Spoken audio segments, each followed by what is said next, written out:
বাংলাদেশ থেকে প্রতি বছর চিকিৎসার জন্য বিদেশে যাচ্ছে বিপুল সংখ্যক মানুষ। এর মধ্যে বেশিরভাগেরই গন্তব্য প্রতিবেশী দেশ ভারত। দেশটির পর্যটন মন্ত্রণালয়ের তথ্য বলছে, বাংলাদেশ থেকে বছরে 25 লাখের মতো রোগী ভারতে যান। সেখানে চিকিৎসা নিতে বাংলাদেশিরা খরচ করেন প্রায় $50 কোটি। তবে ছাত্র জনতার অভ্যুত্থানে শেখ হাসিনার পতনের পর বদলে গেছে দৃশ্যপট।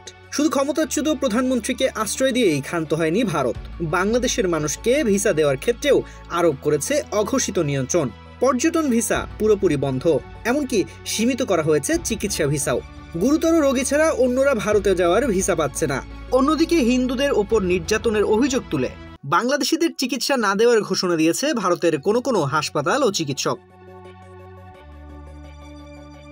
এমন পরিস্থিতিতে বাংলাদেশি রোগীদের চিকিৎসা নিয়ে কেউ উদ্বেগ প্রকাশ করছেন। তবে দেশেই সর্বাধুনিক চিকিৎসার ব্যবস্থা থাকার পরও বিপুল সংখ্যক রোগীর ভারতমুখী হওয়া নিয়ে আগে থেকেই প্রশ্ন রয়েছে বিশেষজ্ঞ চিকিৎসকদের। আমি প্রথমে বলবো যে চিকিৎসার জন্য বাইরে যাওয়া অনিবার্য না।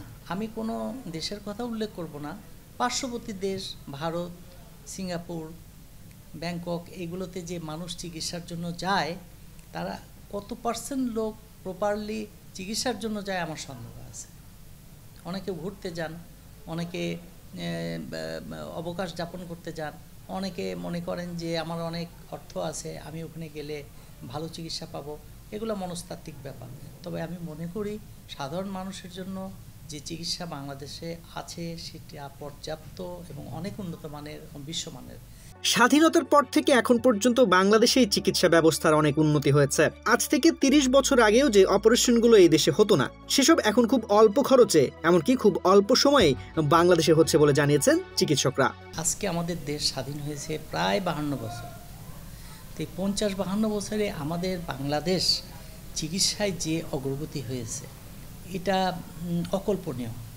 আমি একজন মেডিকেল শিক্ষার্থী এবং চিকিৎসক হিসাবে আমি বলবো যে মেডিকেল সায়েন্সে চিকিৎসার অভূতপূর্ব উন্নতি হয়েছে। আজ থেকে 30 বছর আগেও যে সমস্ত অপারেশন আমাদের দেশে হতো না, এখন বিশ্বমানের অপারেশন চিকিৎসা আমাদের দেশে হচ্ছে। এখন যে অনেক সময় যে দেশের বাইরে যাচ্ছে না, করোনার সময় যে টোটালি বন্ধ ছিল, দেশে বাইরে যাওয়া একটা রেস্ট্রিকশন ছিল, তখন কি দেশে চিকিৎসা হয়নি? তখন কি মানুষ চিকিৎসা পায়নি? তখন কি মানুষ ভালো হয়নি? তাহলে যদি তখন না যেয়ে যদি ভালো হতে পারে, এখন যেতেই হবে এমন কেন?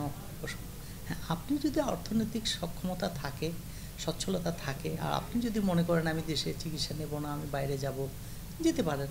এখানে তো কোনো বাধ্যবাধকতা নাই।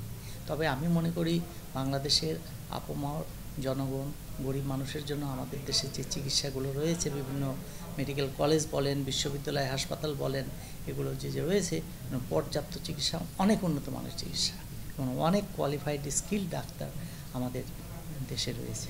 দেশের বাইরে গিয়ে চিকিৎসা গ্রহণ অত্যন্ত ব্যয়বহুল। অনেকের পক্ষেই এই ব্যয় বহন করা কষ্টকর। জনমনের ধারণা বিদেশের চিকিৎসা মানেই উন্নত মানের। তবে বিশেষজ্ঞরা বলছেন, দেশেই এখন বিশ্বমানের চিকিৎসা ব্যবস্থা রয়েছে। আমাদের দেশে অনেকেই মনে করেন যে বিদেশের চিকিৎসা মানেই হয়তো অনেক উন্নত মানের চিকিৎসা। আসলে ধারণাটা ভুল। আমাদের দেশেই কিন্তু এখন আন্তর্জাতিক মানের এবং বিশ্বমানের চিকিৎসা দেওয়া সম্ভব। আসলে অনেক উন্নত হয়েছে, সুতরাং দেশে বসেই আপনি আন্তর্জাতিক মানের চিকিৎসা পাওয়া সম্ভব। এরপরও জটিল কোনো রোগের চিকিৎসার জন্য বিদেশে যেতে হলে শুধু ভারতই একমাত্র বিকল্প নয়। প্রতিবেশী দেশটির চেয়ে কম খরচে অন্য কয়েকটি দেশে আরও উন্নত চিকিৎসা গ্রহণ করা সম্ভব বলে জানিয়েছেন সংশ্লিষ্টরা। তানজির রহমান, বাংলাদেশ প্রতিদিন।